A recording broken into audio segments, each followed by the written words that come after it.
Mother Teresa, affectionately known as the Saint of the Gutters, was born in 1910 in what is now Macedonia. It was in the impoverished streets of Calcutta, India, where she discovered her deep vocation, a mission that would lead her to dedicate every moment of her life to serving the poorest and most afflicted members of society. Her unwavering commitment to love, compassion, and selfless service became the cornerstone of her life's work. However, beneath the surface of her public persona, as a beacon of hope and faith, she struggled with a deeply personal and hidden battle. In the final years of her life, she faced an intense internal struggle, enduring spiritual and emotional turmoil that few could have imagined.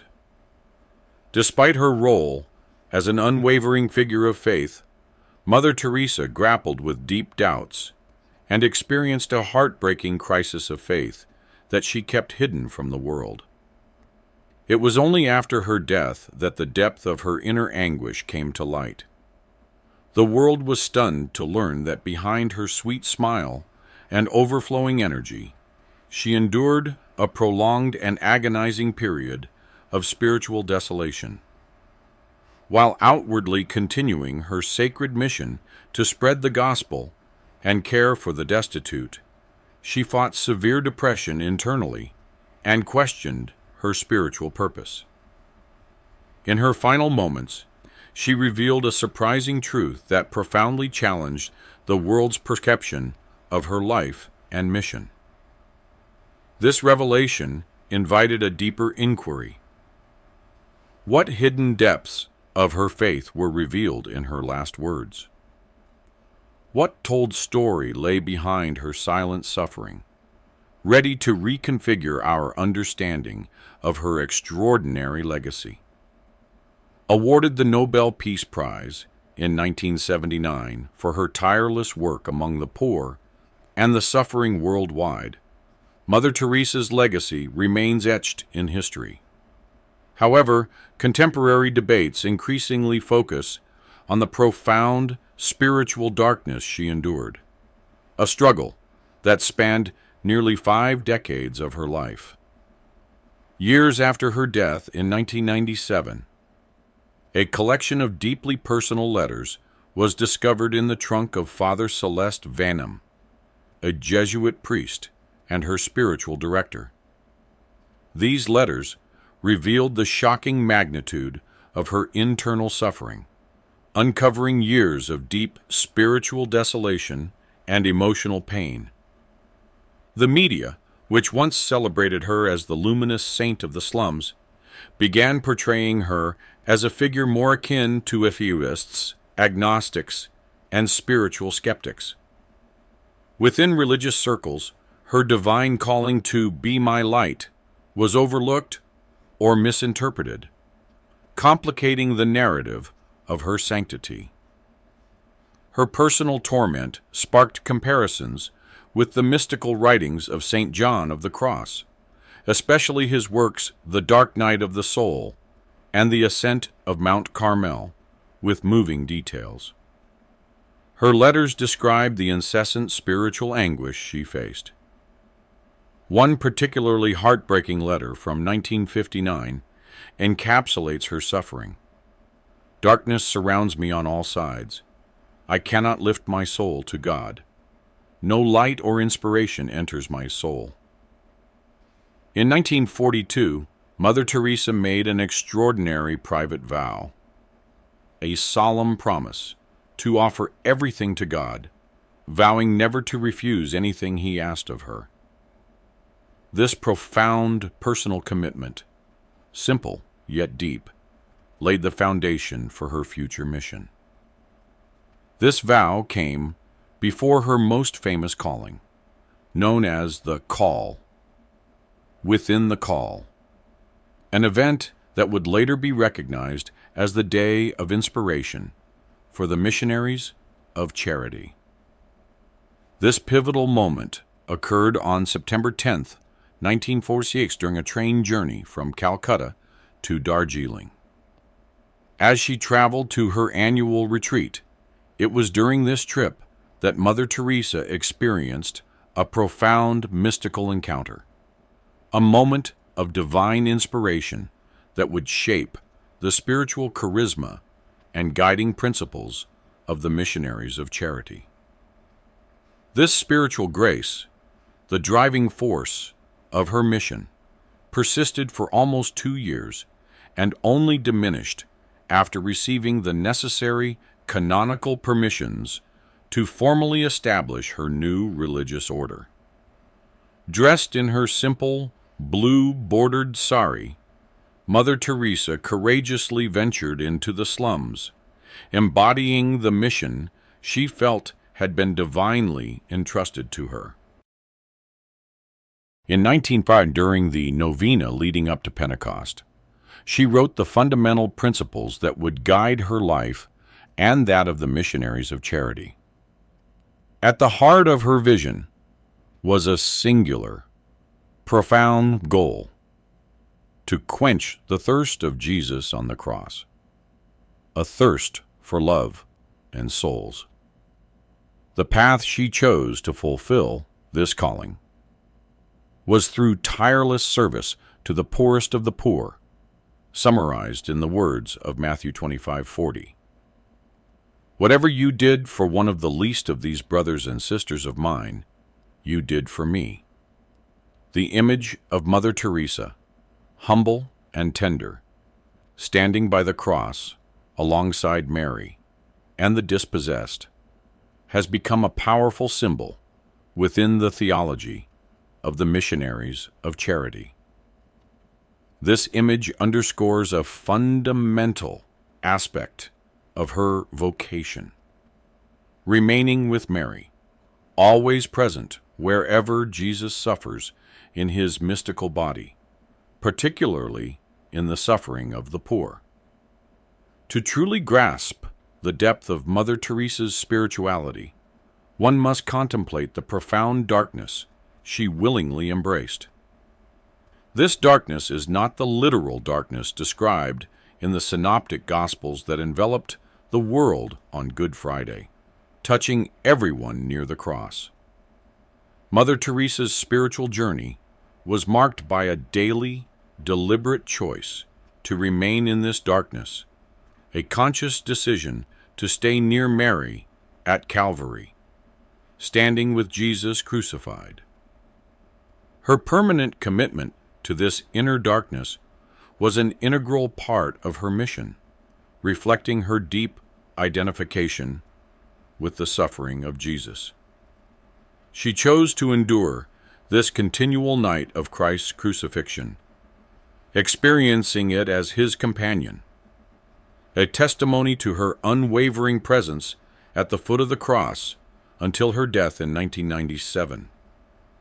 In 2007, the world was able to glimpse her innermost thoughts with the publication of Come Be My Light, a collection of her personal and private letters.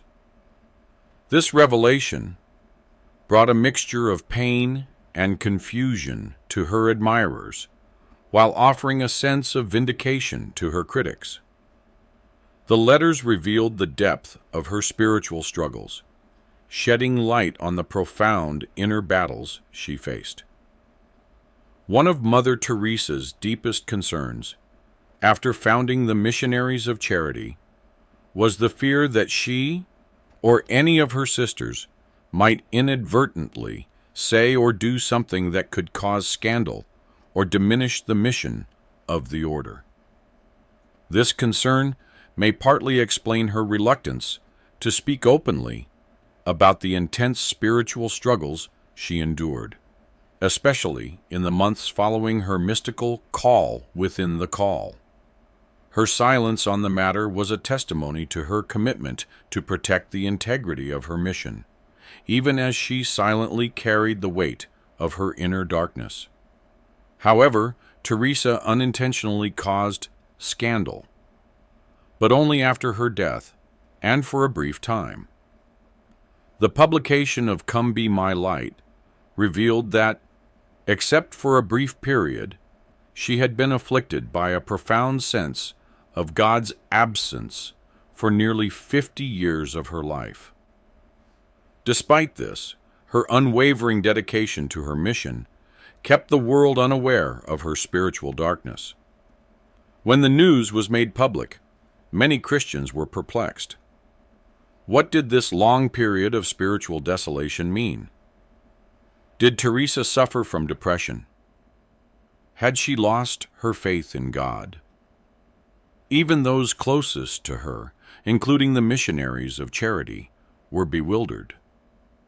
She had never publicly mentioned this darkness, except for a vague reference that would have meant little to anyone other than her confessors, to whom she revealed her inner turmoil over the years. Before her death, she had warned her sisters, "He is constantly lurking, trying to make you feel that it is impossible for Jesus to truly love you, to truly be close to you." This is a danger for all of us. None of them could have known that this statement was deeply personal. Her detractors seized the revelations in Come Be My Light as evidence that Teresa was a false saint, claiming that her public demonstrations of piety were mere hypocrisy. Another form of darkness is revealed in the story of Holy Saturday and Christ's descent into hell. The Lord called Mother Teresa to seek the lost, the last, and the smallest. The dark homes of the poor reflected their moral poverty, ignorance, or indifference toward Jesus.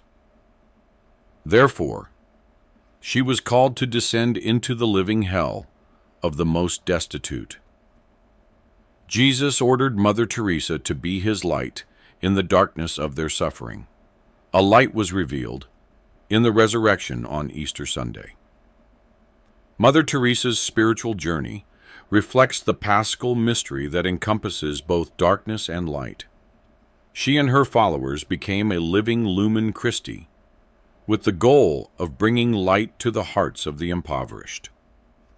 Mother Teresa had long foreseen the impending collapse of the Middle East, predicting the deterioration of the region long before these problems became widely evident. She understood our culture of self-centeredness, as Pope Francis would later describe it. Father Alexander Sherbrooke recalled an event in 1991 when Saddam Hussein invaded Kuwait. The proposed military intervention by the U.S. and the U.K. seemed inevitable, and Mother Teresa was deeply concerned about the consequences, knowing that it would lead to orphaned children, destroyed homes, and the suffering of the poor.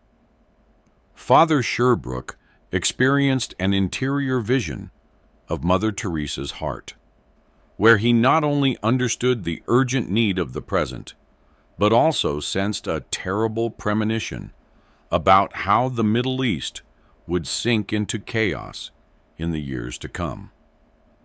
Pope John Paul II, like Mother Teresa, advocated for peace, echoing the cry of Jesus' pierced heart. Mother Teresa always said that if she had not picked up the first dying person off the streets, she would never have started her mission.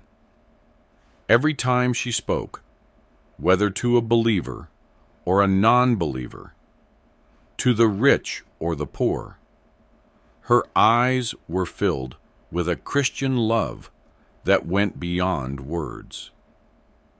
Yet her soul, struggling with her own dark night, also longed for God's hiding place. She prayed for others and saw Christ in distress. Although what Mother Teresa shared may not be classified as prophecy, it served as a wake-up call for humanity. Remember the two greatest commandments: love God with all your heart and love your neighbor as yourself. If this video has inspired you, don't forget to subscribe for more content like this. And of course, share your experiences in the comments. Together we can build a strong and positive community. Thank you for joining us on this journey of growth and transformation. See you in the next video.